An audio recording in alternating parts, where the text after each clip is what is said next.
Metrópolis del futuro, de esta edición de Metrópolis del futuro, es Humanizing Cities, The Next Urban Revolution. Precisamente para abordar la importancia del humanismo en la construcción urbana, contamos hoy con una ponente magistral, Silvia Zimmerman del Castillo. Ella es fundadora del capítulo argentino del Club Roma y actualmente copresidenta del Club Roma Internacional, una organización que reúne a líderes destacados en ciencia, economía y negocios para fomentar el pensamiento innovador y la acción global frente a los desafíos del planeta. Desde esta asociación impulsa, junto con personalidades de todo el mundo, el trabajo a favor del desarrollo humano, de manera que el mundo sea materialmente suficiente, socialmente equitativo y ecológicamente perdurable. Gracias a su trabajo, Zimmerman ha recibido reconocimientos como embajadora de la paz por la Fundación Internacional 1000 Milenios de Paz y ha sido destacada como una de las mujeres más influyentes en la historia de Argentina por el Diccionario de Mujeres de Argentina de Roma Internacional. Idoia Postigo, directora general de Bilbao Metrópoli 30, mantendrá una conversación con ella para ahondar en el papel de las ciudades en el impulso del humanismo mundial. Señoras y señores, damos la bienvenida a la señora Silvia Zimmerman del Castillo y a Idoia Postigo una vez más.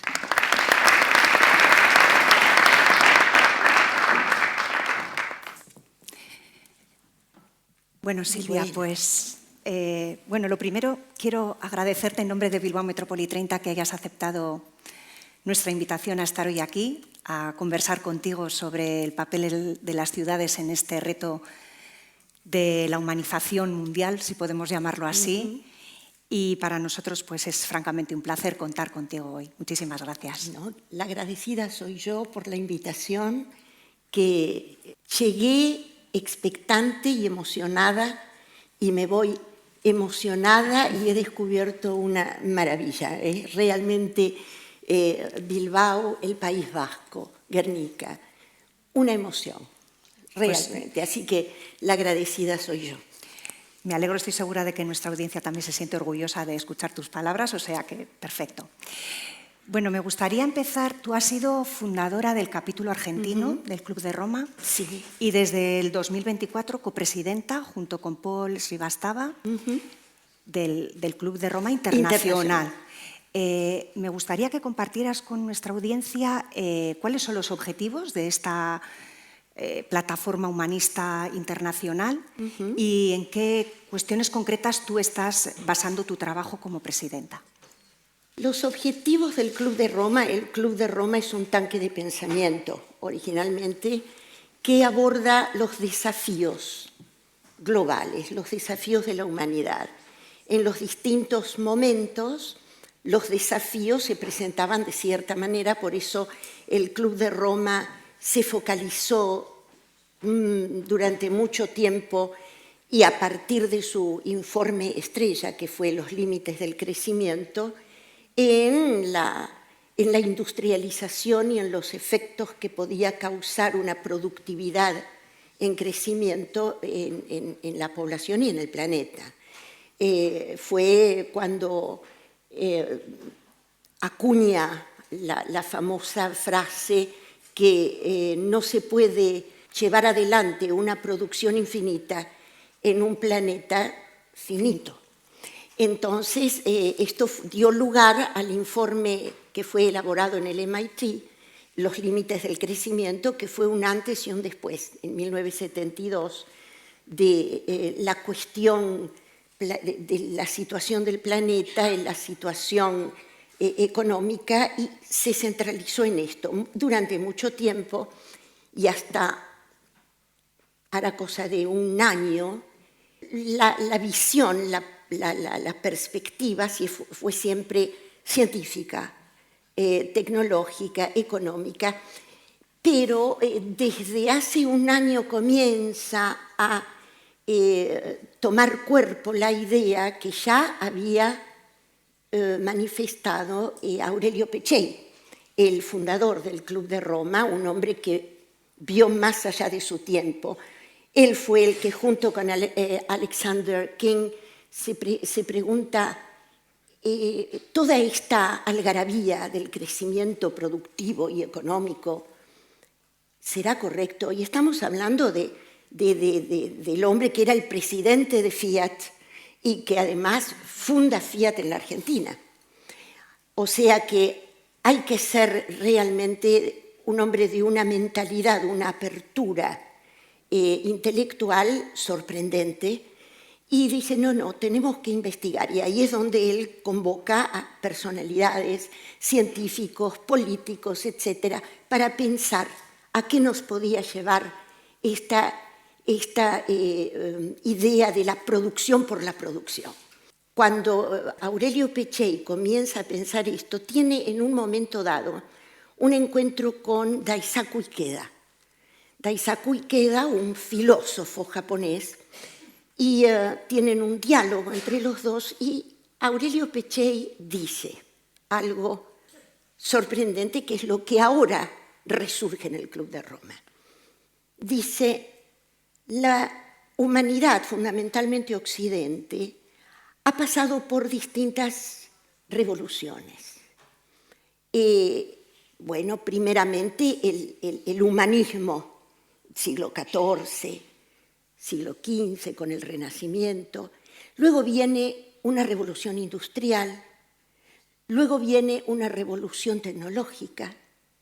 Dice, y nosotros estamos muy abocados al tema del cambio climático, al tema de la producción infinita, al tema de la devastación ecológica y medioambiental. Dice, pero nada se va a poder llevar a cabo con éxito hasta que no impulsemos la cuarta revolución. Y esa cuarta revolución es nuevamente una revolución humanística que dé impulso a un nuevo humanismo. Y en esto estamos. Creemos que ha llegado el momento, y no me deja mentir la situación del mundo que todos estamos sufriendo, porque la estamos sufriendo, de que ha llegado el momento de plantearnos un nuevo humanismo. ¿Y qué es un nuevo humanismo? Bueno, Heidegger en su carta sobre el humanismo dice, ¿qué es un humanismo? ¿Qué significa? Bueno, plantearse un humanismo significa pensar y cuidar el ser del ser humano, que en cada momento histórico tiene nuevas necesidades, nuevos desafíos a enfrentar. Y ante un panorama nuevo como el que estamos en una situación entre dos eras. Estamos atrapados entre una era que se desvanece, que termina, y otra que comienza entre miedos, como siempre empiezan las eras, e inestabilidad, que nos preocupa y nos atemoriza, y que es absolutamente impredecible, no sabemos bien. Es nueva, absolutamente nueva. Y ahí tenemos que pensar qué clase de ser humano hoy está enfrentando esta era que todavía nos resulta asombrosa y que no sabemos cómo vamos a abordar. Así que bueno, estamos en esto. Por eso es que estamos en la misma página, on the same page, en el sentido que estamos en una revolución, proponiendo una revolución humanística, ¿no? Para humanizarnos nuevamente. Me vas a permitir que, bueno, siendo Bilbao Metrópoli 30 una entidad de Bilbao y su área metropolitana, pues lógicamente nos sentimos francamente reforzados, ¿no? Desde Bilbao hemos llegado prácticamente a las mismas conclusiones que está impulsando el Club de Roma Internacional, exacto, nada menos, ¿no? Tendría que ser en Bilbao, no había otra opción. Entonces, esto nos reafirma en este camino de construir metrópolis humanas. Silvia, tú hablas en tus escritos del abismo como una oportunidad, como un espacio de superación, de mejora. Bilbao Metrópoli 30 sabes que es una entidad que trabaja con sus socios en esa construcción de una mirada a futuro para Bilbao y su metrópoli. ¿Cómo puede nuestra asociación y sus socios aprovechar ese abismo del futuro como una oportunidad? Bien. En realidad, en algún momento hablé de abismo, pero en realidad a lo que yo me refiero más es al caos. El caos como una oportunidad, que no lo digo yo, lo aprendí de un gran amigo mío que fue el premio Nobel Ilya Prigogine, padre de la teoría del caos.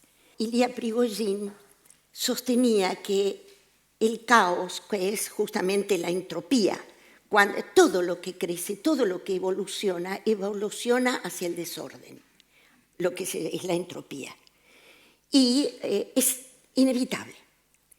Cada tanto lo que nace, crece, evoluciona y luego crece en desorden.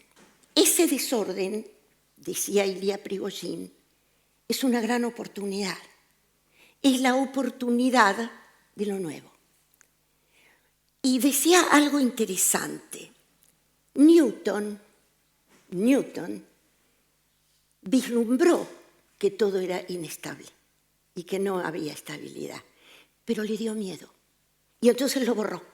No quiso seguir adelante con esa idea de desorden y de inestabilidad, pero lo propio de toda cultura y de todo lo que existe es la inestabilidad.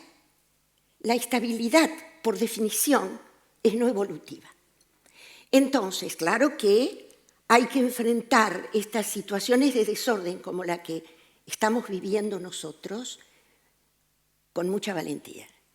Y sin perder algo que el Club de Roma en este momento está trabajando, sin perder la esperanza. Nosotros, en contraposición a los límites al crecimiento, el famoso reporte del Club de Roma, del Limits to Growth, lo que estamos proponiendo ahora es no limits to hope, no límites a la esperanza. Ahora, la esperanza por sí sola, y esto lo dijo hace poco el Papa Francisco también, la esperanza es siempre necesaria, pero la esperanza necesita del trabajo aguerrido en el presente. Esto es algo a tener en cuenta. Nosotros estamos pensando en las ciudades del futuro, pero esas ciudades del futuro se piensan hoy. Todo lo tenemos que dar hoy, en este presente. Y en este presente tenemos que mantener esta esperanza de que es posible superar el caos hacia algo nuevo, que es lo que va a venir, que todavía no sabemos bien cómo es, pero que ya se está trabajando, ¿no? Esta situación actual de esta maravilla extraordinaria de la tecnología, yo siempre le digo a mis hijos, cuando yo veía Star Trek, y yo era apasionada de Star Trek, no lo perdía nunca, todas las medianoches yo veía Star Trek.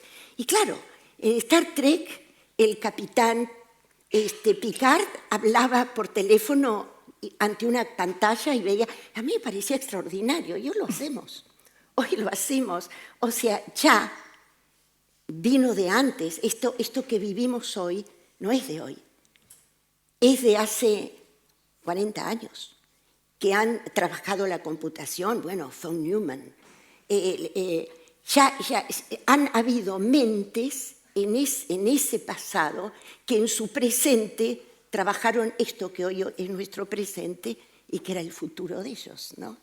Así que vos me preguntabas ¿Cómo aprovechar ese abismo? ¿Cómo aprovechar ese abismo? ¿Cómo aprovechar ese abismo? Con esperanza, sabiendo que, aceptando el hecho que el caos es natural. Si hay algo que no cambia, es el constante cambio. Y hoy estamos en un momento fundamental de cambio inaudito, ¿no? Hacia en pocos años se va a alcanzar la singularidad. ¿Y qué es la singularidad? El momento en que la máquina va a superar exponencialmente al ser humano en inteligencia. Pero hay inteligencias e inteligencias. El ser humano todavía tiene algo que la máquina no tiene. la computadora no tiene todavía, el robot no lo tiene todavía, que es, hay niveles emocionales y niveles de creatividad que todavía la máquina no ha alcanzado y que es donde, a mi entender y al entender hoy del Club de Roma, debemos centrarnos en esas dimensiones puramente humanas que no están del todo tomadas en cuenta y que tenemos que seguir desarrollando. Una vez le preguntan a Einstein, para él, ¿qué era más importante? Si la inteligencia o la imaginación. Y Einstein dijo que la imaginación. ¿Por qué? Porque la inteligencia, por sí sola, la lógica, la inteligencia que nosotros comprendemos como pura lógica, razonamiento lógico, puede corromperse. Se corrompe y podemos llegar a lo que von Neumann notó, un exceso de racionalidad. En cambio, la imaginación sigue siendo inteligencia, pero es una inteligencia que se divierte y que se divierte en libertad y que es la inteligencia que todavía la máquina no ha alcanzado. Y esta es la humanidad que tenemos que potenciar para superar el caos. Gracias, Silvia. Me gustaría que exploráramos ahora uno de los objetivos de esta conversación, que es analizar el papel de las ciudades en ese reto de humanizar los espacios en los que vivimos, en los que compartimos, ¿no? Yo sé que Thoreau es uno de tus pensadores de referencia y él habla de que urge salvar a todos, ¿no? Sí. ¿Qué papel tienen o pueden tener las ciudades en ese reto de salvar a los que se ahogan, como él también dice? ¿Qué papel pueden tener las ciudades? Fundamental. La ciudad, Oswald Spengler, el autor de La decadencia de Occidente, en 1922, dijo algo sorprendente. Dijo, los pueblos, los estados, con mayúscula estados, la política, la religión, todas las artes y todas las ciencias se conforman en un único protofenómeno de la existencia humana, en una ciudad. Todo, aún en los estados, los países, se conforman en su personalidad, en su identidad y crecen en una ciudad, en la ciudad. Bueno, la filosofía. Si bien la filosofía comienza a desarrollarse, tenemos a los presocráticos, pero la filosofía se consolida como filosofía en una ciudad, en Atenas. Y qué cosa interesante, cuando en un momento dado, hablando de Grecia, Pericles convoca a Hipodamo y a Protágoras para diseñar una nueva ciudad, Turia. Convoca a Hipodamo, que es el que crea la ciudad en estructura de damero. Ahora Hipodamo era arquitecto y era filósofo. Y él entendió que había que responder a una necesidad básica de los seres humanos, que era encontrarse. Y que la estructura en damero facilitaba esta que era una necesidad humana, el encuentro. Pericles convoca nuevamente a Hipodamo y convoca a Protágoras para pensar esta ciudad nueva que él pretendía que fuera ejemplar, Turia. Y fíjate vos qué propone para esa ciudad, para la idea de ciudad, qué es lo que nace y que lo propone Protágoras.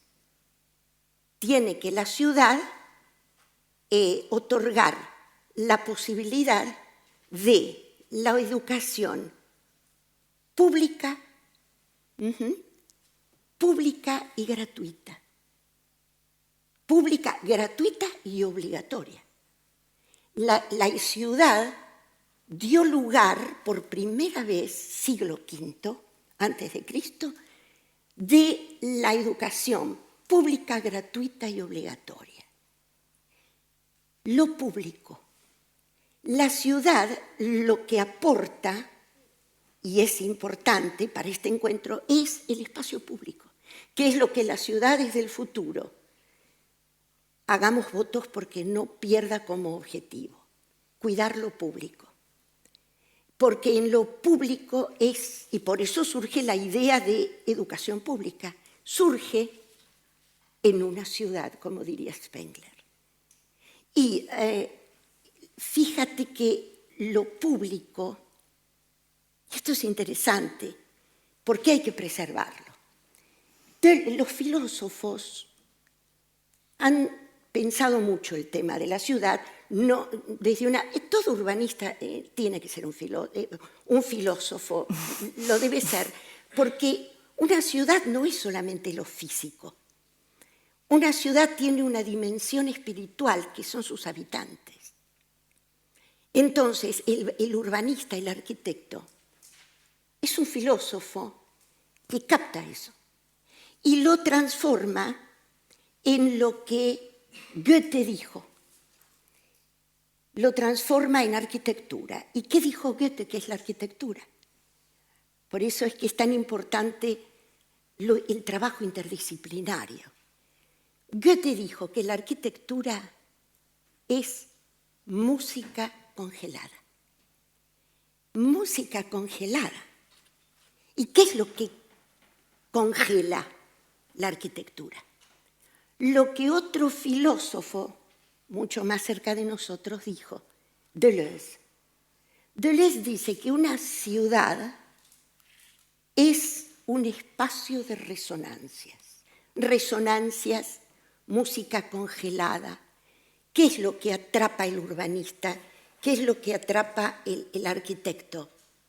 La música congelada, las resonancias de consonancias, de concordias. Concordias, latidos de los que comparten esa región, ese espacio. Música congelada.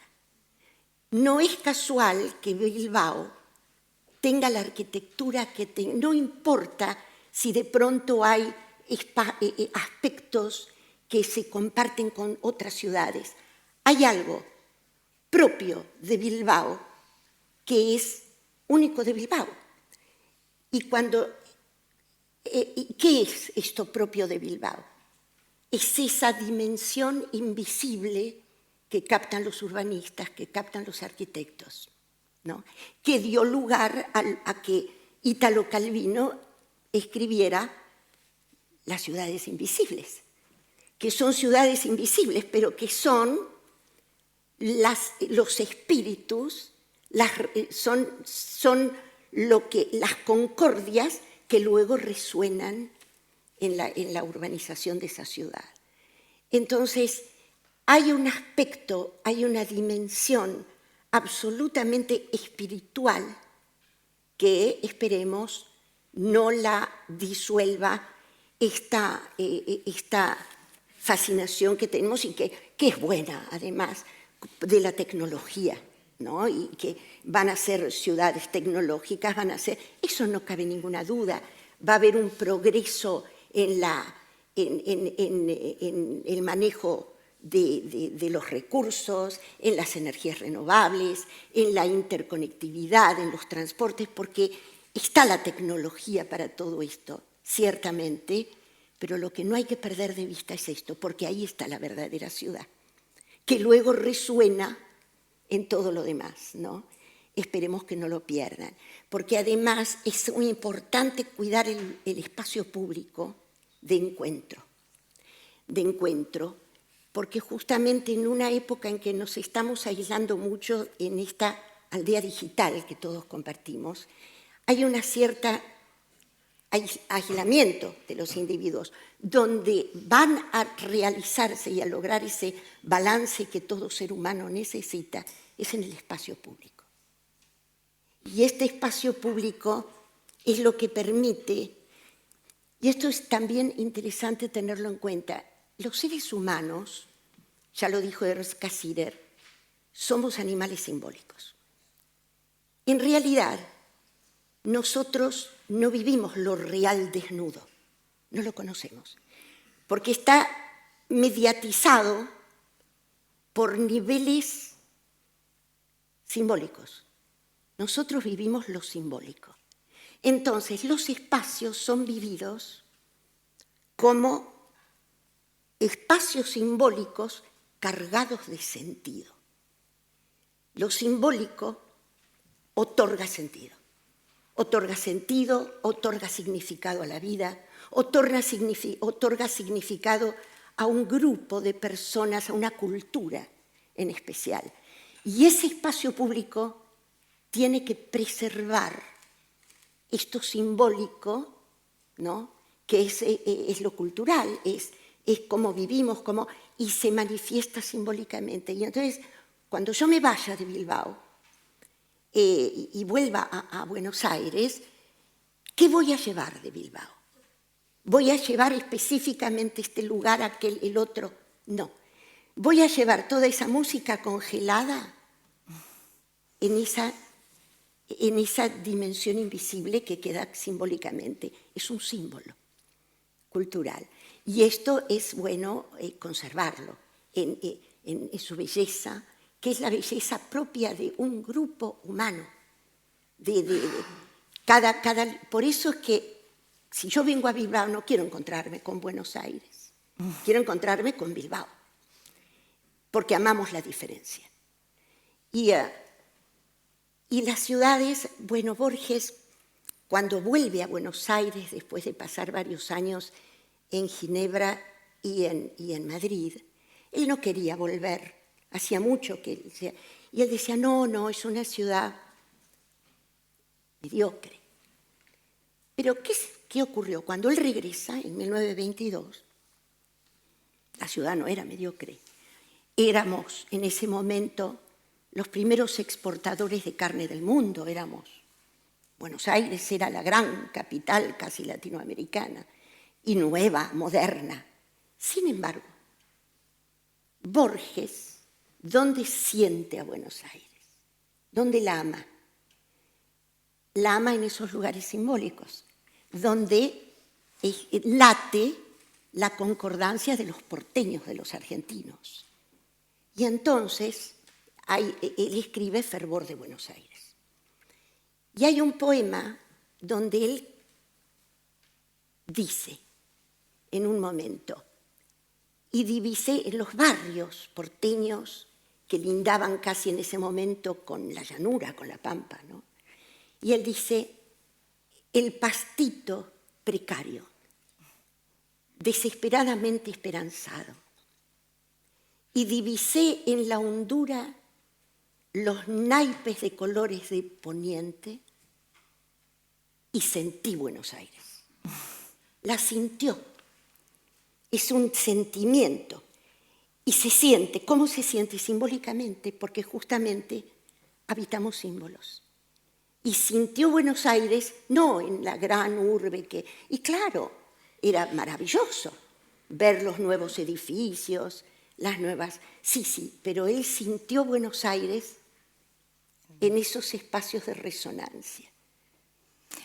Bueno, toda esta aportación que hace sobre el simbolismo de las ciudades también tiene que ver mucho con un trabajo que está impulsando Bilbao Metropolitana sobre esa mirada intangible de lo urbano, ¿no? Que va más allá de lo infraestructural, claro. que es el soporte, pero que tiene que ver con otros saberes como la filosofía, pero también con la psicología, con la sociología, con la antropología, ¿no?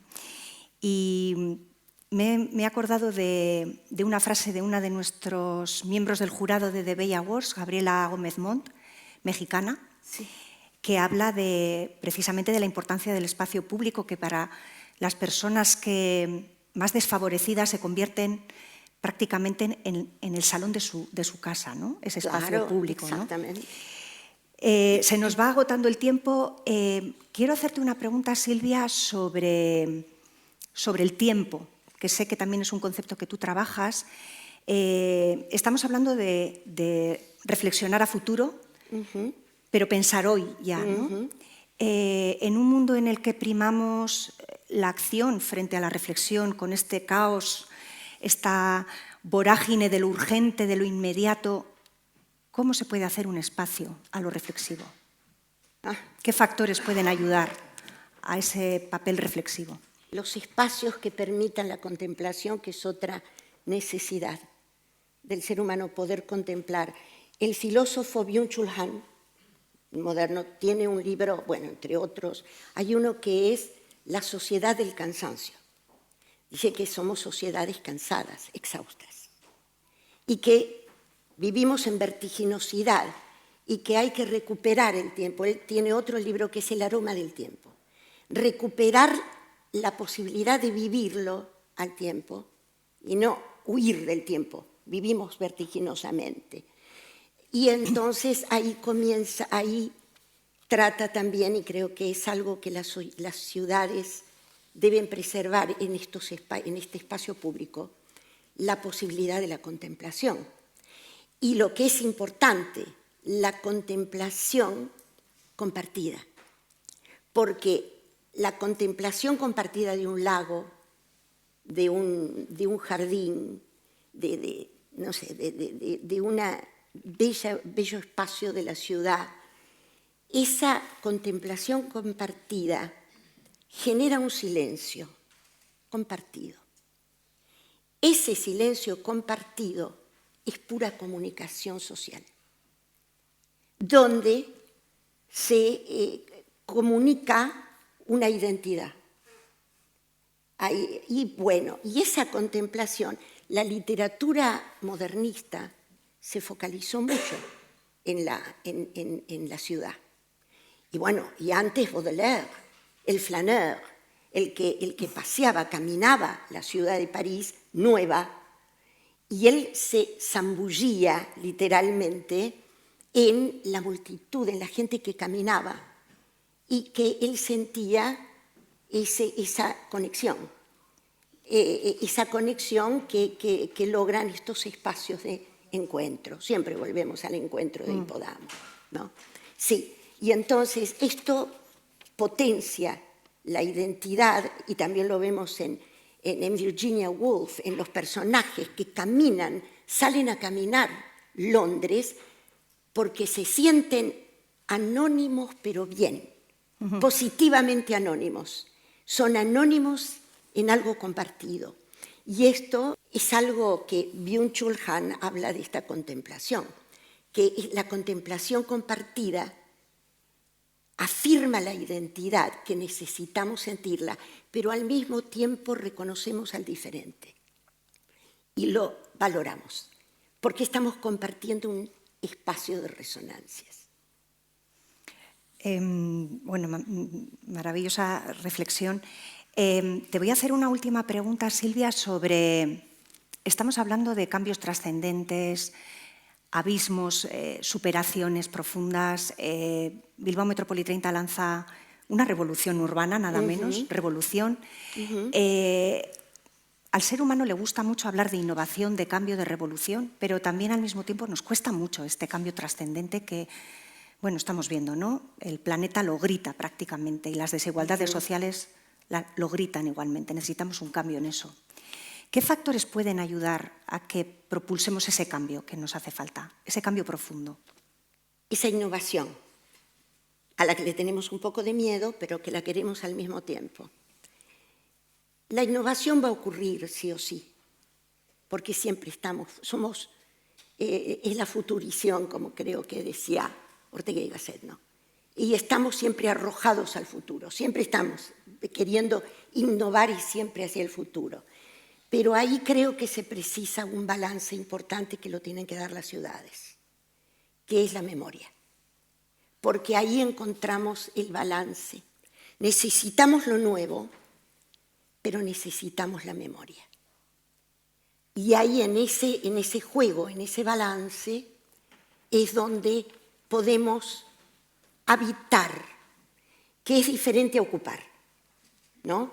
Las ciudades tienen que permitir, Heidegger decía que una de las características, uno de los caracteres fundamentales del ser humano es el habitar.